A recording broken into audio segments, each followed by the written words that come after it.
এই মামা দাঁড়াও, কই যাও? আরেকজনে নিবা না? আজকে তো মামা লোকজন পাবো না, রাস্তার লোকজন খুব কম, আপনি একাই চলেন। তুমি কি পাগল হয়ে গেছো? তাড়াতাড়ি আরেকজনে ডাকো। মোরে মোরে মোরে, কই মামা? কেউ নাই তো, আপনি একা লই যাই। এই দাঁড়ো তো।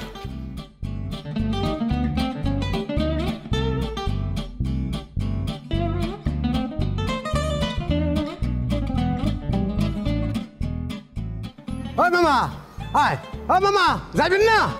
ও মামা ধুত চুরি, আজকের রাস্তায় এমনি লোকজন কম, এর মধ্যে পেছনদারটা চলে গেল।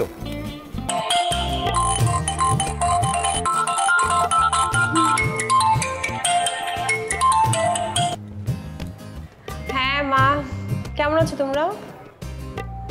হ্যাঁ আমি ভালো আছি। না না না না না, আমাকে নিয়ে তোমাদের এত চিন্তা করতে হবে না। হ্যাঁ জামাই সে খুব ভালো লাগছে। ঝগড়া? না, ঝগড়া কেন হবে? ঝগড়া তার সাথে করা যায় যে ঝগড়া রিয়েক্ট করতে জানে। গাধাদের সাথে ঝগড়া করা যায় না মা। আর তোমাদের জামাই তো একটা।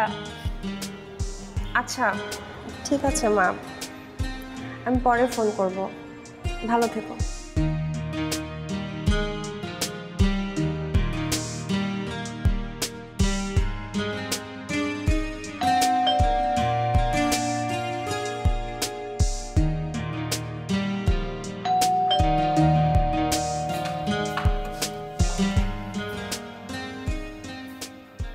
আপা, ওই স্যার 2 মাসের টাকা এক লোকে ক্লিয়ার করতে বলছে। স্যারের একটু টাকা পয়সা টানাটানি যেতেছে। মানে আপনি বলতে চাচ্ছেন যে বাড়িওয়ালা চাচার কাছে টাকা নেই, আমাদের ভাড়ার টাকা দিয়ে তার সমস্যা মেটাতে হবে? জি আপা। আচ্ছা ঠিক আছে, আমি আমার হাজবেন্ডের সাথে কথা বলে জানাচ্ছি রাতে। আপা শুধু জানাইলেই কিন্তু হইব না, টাকা কিন্তু লাগবে। হ্যাঁ আমি জানি তো, সেটা এতবার করে তো বলতে হবে না আমাকে। কি যে কর না আপা, এতবার করে ভাড়ার টাকা চাই, টাকা পাই না, আর কিছু না কইলে তো আর কি হইব ওটা। আচ্ছা আপনি অন্য কথা শুনেন, আমার পানির লাইনে পানি আসতেছে না। আপা এইরকম আরো অনেক কিছু আস্তে আস্তে বন্ধ হইতে থাকবো। এই জন্যই তো কই ভাড়ার টাকাটাকে ক্লিয়ার করেন, দেখেন সব কিছু একবারে ফকফকা হয়ে যাব।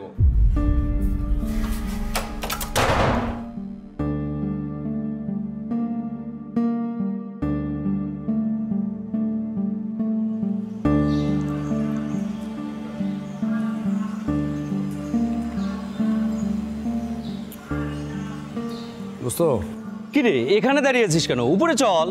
না আজকের উপরে যাবো না, আমি আসলে একটা দরকারে আসছিলাম তোর কাছে। আচ্ছা সেটা ঠিক আছে, তাই বলে এখানে দাঁড়িয়ে দাঁড়িয়ে কথা বলবো নাকি?